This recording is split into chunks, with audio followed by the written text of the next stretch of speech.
I remember most about my father is that he was always passionate about what he was doing.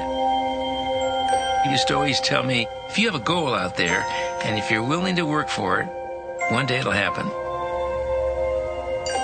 It was his curiosity to try to understand how nature worked, how science worked.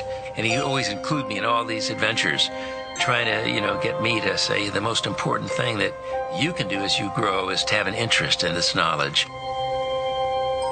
He loved to talk about his experiences in China, where one of his earliest observations were that the people who lived in the agricultural areas had embraced different types of eating habits. He said he woke up one morning with an idea. He realized intuitively the power of a plant-based diet when he saw that the people who existed on a diet that was primarily fruit and vegetables were healthier than the people who lived in the big cities.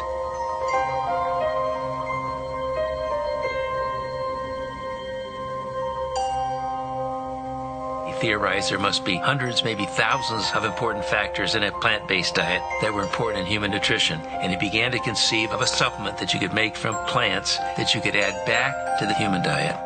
And then he came back to the United States in 1927, and 7 years later introduced NUTRILITE into the marketplace.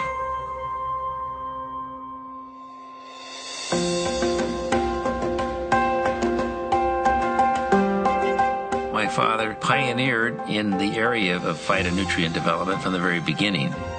He was always working on experiments, trying to figure out ways to share it with other people. I think it was born out of his desire to help people.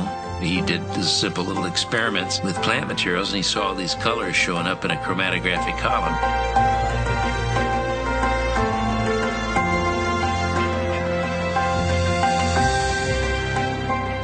To tell me, one day the analytical methodology will enable us to determine what these colors that I see are and how they function. And once we know that, we'll be able to isolate them, be able to identify them, and we'll be able to more particularly determine what they're doing in human nutrition and human health.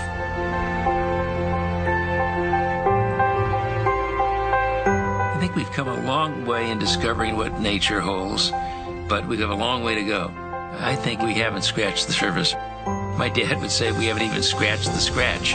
His thoughts way back then were very far-sighted, and now we're beginning to realize he was spot on. We've got to take responsibility for ourselves, our own health, the health of the environment, if we're going to protect and strengthen our society for the future.